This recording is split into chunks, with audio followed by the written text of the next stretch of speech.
guys, welcome back to my YouTube channel. Welcome back to the Loft, my weekly YouTube show. Today I have a very special guest. I have in studio Joey Rimatello.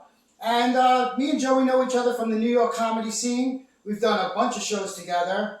We've done a bunch of Gotham shows together. We've done a bunch of West Side comedy shows together. Yeah, we also are, both of us are American Comedy Institute alumni. That's correct, yeah. Joey, before we jump into all that, can I just ask you where you were born and raised? I was born in Brooklyn, New York. Brooklyn, New York. Wow. I was raised in half Seaford, half Brooklyn. Wow, wow. What kind of kid were you, Joey? Were you a creative kid? I was a bad kid. You were a bad kid. Yeah, I was a bad kid. So who was some of your comedy influence, Joe? I would say Richard Pryor. Okay. Yeah, I would definitely put him at the top of the list. Mm-hmm. All right. So what got you your start in comedy? What got you started? I actually started I would say maybe 25, 30 years ago, and I just dabbled in it a little bit. Yeah. And then, I just left it. But then, there's that voice in your head that's going like, what are you doing? What are you doing? What are you doing? Yeah. And once I got back into that and started the flow of the creativeness and the comedy and everything, that's what really clicked into my head. Like, wow, this is maybe what I'm supposed to be doing, because I had total peace of mind when I was doing it. Yeah. And I was like, wow, it says something, Yeah. So could you tell me some of your favorite places you have played at? I would say Gotham. Gotham Comedy Club? Yeah, Gotham Comedy Club and the West Side Comedy Club, which has been open for 3 or 4 years now, but I like playing there on the Upper West Side there. Mm-hmm. Now, I know you've done some competition comedy. Yeah. Could you tell us a little bit more about that, where you've done it, what place you come in? Yeah. Oh, the competition comedy, it's, politics, no.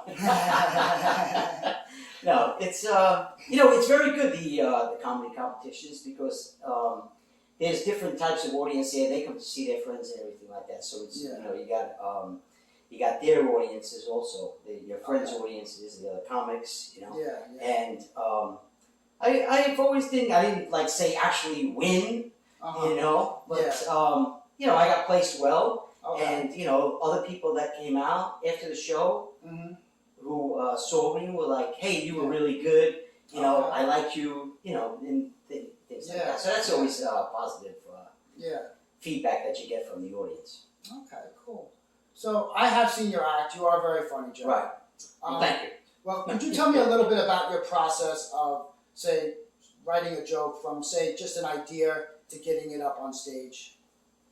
The thing, my whole persona is, the way I look at it is like people say to me, oh, you're a stand-up comic? I go, no, I'm a stand-up tragedy. That's the way I look at it. I mean, my whole life was tragic. From childhood all the way to, to 40 or 50 until I figured life out, And so I write my whole persona on that. I write my whole character about that.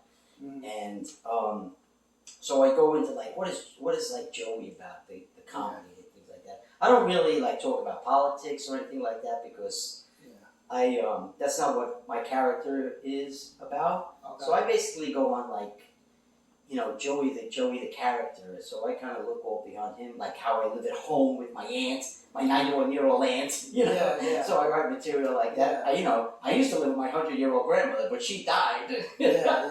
So now I live with my 91-year-old Italian aunt. So I'm like, hey, this is my life. So I don't get mad at it or anything like that. So you kind of use that approach then. Okay. All right. And that's what works for me. Yeah.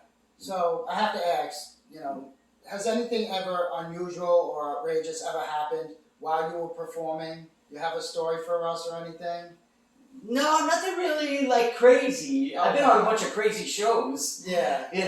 With some people that have unusual things happen, but nothing really. Other people scream out some things, but nothing really crazy. I was on a show a few weeks ago where where an audience member almost got into a fight with a comic, Wow. who was on stage. Yeah. That was pretty frightening. Yeah. But the host kind of calmed everything down. It was pretty scary for a minute. Yeah. For the comic. Yeah. So, as of April 2nd, comedy clubs have reopened back in New York and Long Island. Are you excited about this? Have you performed yet? Have you performed since they've reopened? Yeah. I performed like about 3 or 4 shows now. I just performed the other night at Broadway Comedy Club. Okay. And I'm excited. I think a lot of people are excited too. To get out, to get out and see the comedy. And you kind of like missed it for like the whole year. Yeah. But it was like almost like the whole world had stopped. Yeah. It's not like where I wasn't going to the comedy clubs and I should be going because everybody else is doing it. Yeah. But nobody was doing it. Nobody, yeah. So it's kind of like the whole world stopped. Like if I don't go to open mics when the comedy scene is rolling. Yeah. If I don't go to open mics or if I don't go to shows and see shows and watch other comics and things like that, what happens is that little voice in your head is going, "What are you doing? What are you doing? Yeah. What are you doing?" Yeah. So it's kind of like everything was just like settled. Okay. But now the comedy ball is rolling again. Yeah. And there's shows going again, and people are calling, "Hey, are you available? You want to do this? You want to do that?" Yeah. A couple of people asked me to do Zoom shows like during the winter and things like that, but I don't even have a computer at home. Okay, I still got an answering machine. I'm like, nah, don't worry. When it starts up again, I'll start up again. Yeah. So during these tough times, during the pandemic, where did you find your motivation to keep doing comedy, to keep it alive? Where did you find your motivation? I mean, did you write new material? Did you think about it? What I was actually doing was I was doing more singing than I was writing comedy. Okay. Yeah. Because when I was younger, I sang, and I was like, okay, nobody's doing comedy, so I'm not really worried about it. Yeah. But the singing, because nobody really wanted to be funny during this whole pandemic, but people really enjoy singing. So that's what I did mostly. Was like I did vocal lessons at home, and I learned some Italian opera songs. Okay. And that was it. But now the ball's rolling again, so I have a few COVID jokes, but nothing really crazy. Okay. Yeah. So I have a kind of a fun question. If you could go back to your younger self, say as a teenager, what would you go back and tell your 15-year-old teenager? What advice would you give him? Oh, forget it. I always think about that. Like if you, I wish I knew now. What I didn't know then or whatever. Like Bob Seger. So I would just be really like, hey, get yourself together. Because I was a mess. I was a mess. Like my mom died when I was 6 years old, right? Okay. So I mean that's pretty tragic, right there. You're like your whole life is lost right there, right? So and then we had like 5 kids in the family. And then my dad gets remarried, right? And the woman he's married has 3 kids, right? Wow, And then they have 2 more kids. And it's like, okay, you're 10 years old and this is happening, right? And you're like, what is going on? So, but if I can go back and tell my 15-year-old self, hey, get yourself together now. Because if you keep going the way you're going, you're going to be a mess. Which I was. But hey, I look at it like I've been blessed. I survived everything I went through. And definitely. I have a great life today. So on the same token, what advice would you give a young person today starting out in comedy or just in the entertainment business? What advice would you give a young person today? The advice I would give them is be patient. Okay, great advice. Be patient. And go through what you're going through. All right? Because what happens is, when you're like 30 or so, you want to be 40. Like when you're 20, you want to be 30. When you're 30, you want to be 40. You want to know the journey, that what's going to happen, And you don't know.